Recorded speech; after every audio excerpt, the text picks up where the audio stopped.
Good morning all to a very sunny start here in London. It's January, it's a beautiful winter's day.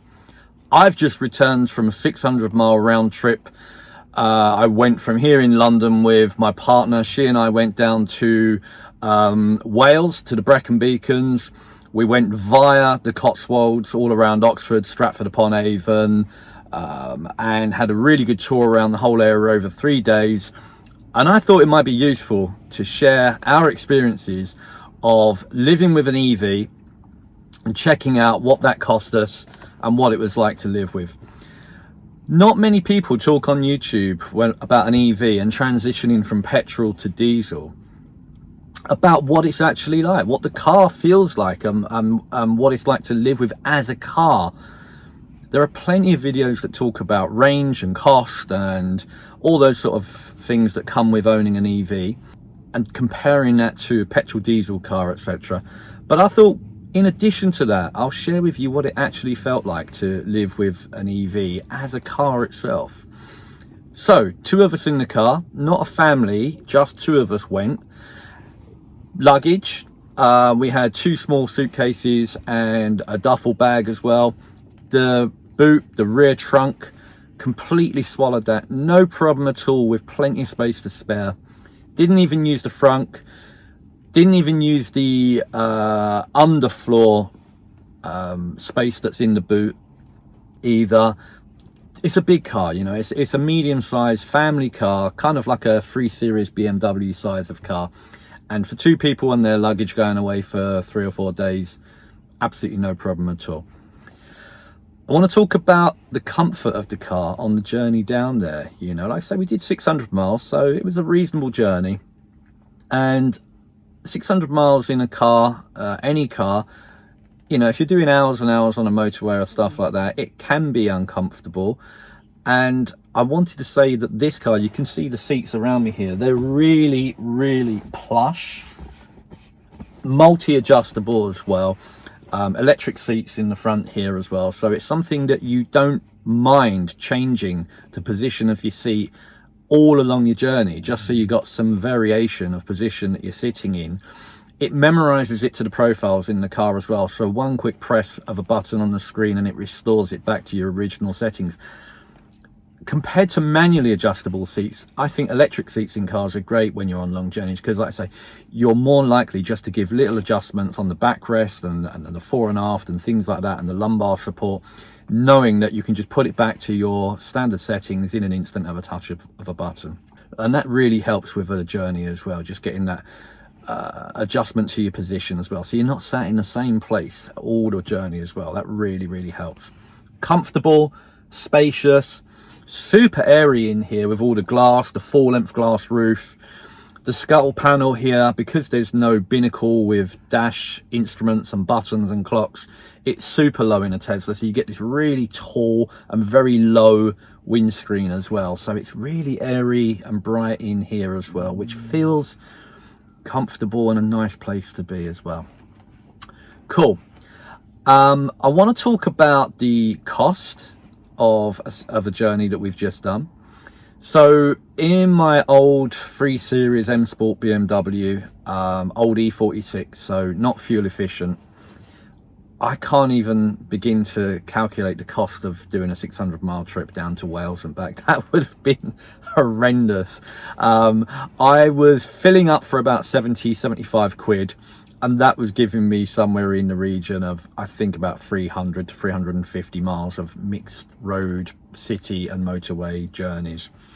The Tesla, by comparison, if you charge a public Tesla supercharger network to fill up with about 300-ish miles, it's gonna probably cost around about 20-25 pounds. It's quite an expensive way to charge your car.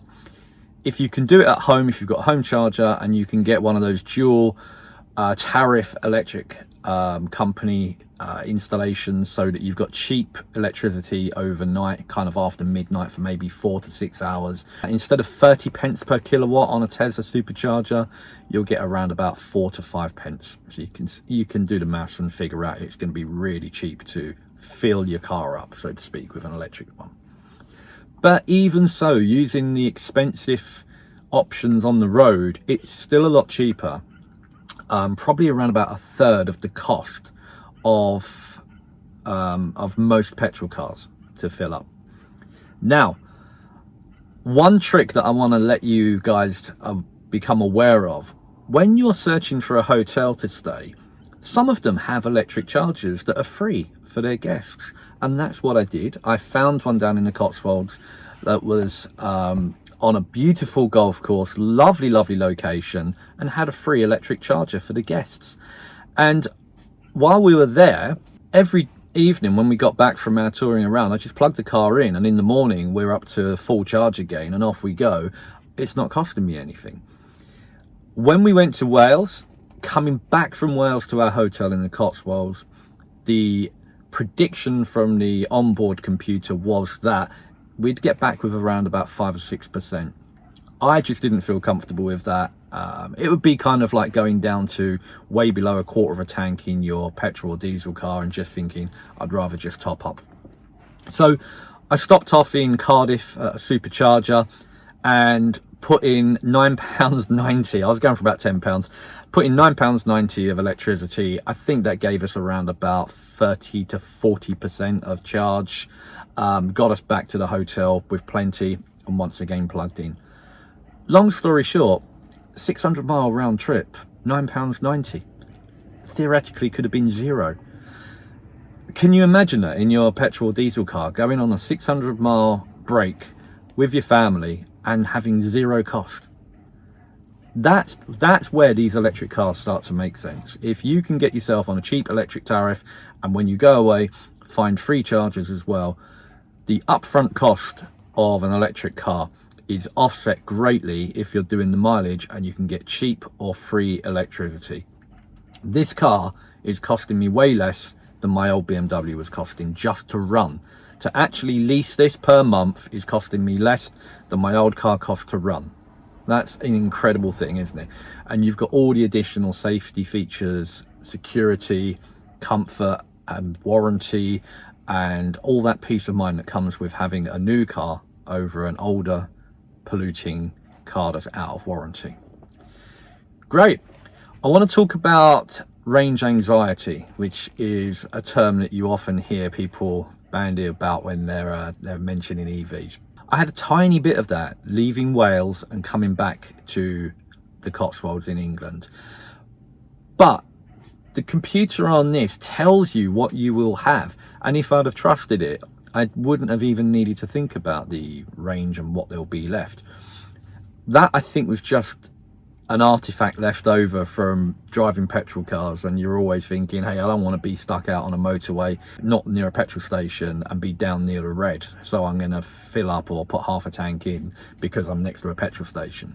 There was a kind of a little bit of that going on, I think, in my mindset when I was leaving Wales, but I needn't have done it. These cars nowadays, they show you exactly what, when you put your destination in sat-nav, they show you what the journey is going to look like in terms of time, distance and energy consumption, and it will tell you what you'll have left when you get to your destination as well. All right, so particularly if you go for something like this that's got a real world 300-mile range, manufacturers say on this, I think 340, 350, real world probably 280 to 300 miles. You're probably going to want to have that 10-20% in your pocket for your destination so that you're never feeling that anxiety. So easily 200 miles, no problem at all, and you're never ever thinking about running out. That's the real world with this sort of car, in my experience so far. At least 200 miles before I'm even thinking about charging. Most journeys people are going to do on a regular basis are going to be completely under that 200-mile kind of threshold. There is no range anxiety. I know some of the electric cars on the market have a much smaller range than that, and maybe that's something you want to consider about what you use your car for. But this Tesla Model 3 long range, I really don't think about range in it at all. There's never ever a situation where I can't get to a charger. If it's a Tesla supercharger, I can put 100 to 150 miles in this in 20 minutes roughly. That's a coffee break at a service station. That's half of a you know, Netflix episode which is built into this thing, or a quick surf around on YouTube, or checking out my emails, you know, the usual things we all do when we have a break on a longer journey at a motorway service station for 15-20 minutes. It's never an issue, guys, honestly.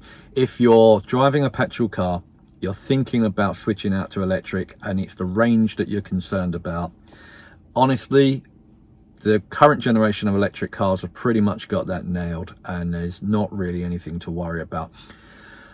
The one caveat to that, being a Tesla, I'm very fortunate. I've got access to the Tesla public charging network, which is the gold standard. They're everywhere, they're fast, they're reliable. That's what takes the anxiety out of the equation. For all the other makes out there, maybe you want to do a little bit more homework and think about, you know, what it looks like to run a car on a daily basis. If you've got a home charger and you've got your own driveway, garage, whatever, honestly, any electric car, no problem at all. If you're reliant on the public charging networks that are out there, they can be a bit sketchy. There's a myriad of ways that you access them, which really becomes a pain in the backside. You know, some of them you have to have their own key fob, their own RFID card, sign up to their app, prepay and top up within their apps. There's so many fragmented ways that you access those charging networks, and that, I think, is where you might want to think carefully about your choice of EV. Okay, I really hope that on this beautiful Sunday morning I've helped you out with some information that might factor into making your decision about transitioning from a petrol or diesel car into an EV. And if you do, or you've got any questions, please do leave all your comments down below so that others can learn and we can all help each other to transition to a more sustainable way of getting from A to B. Thanks for watching, guys. Catch you next time.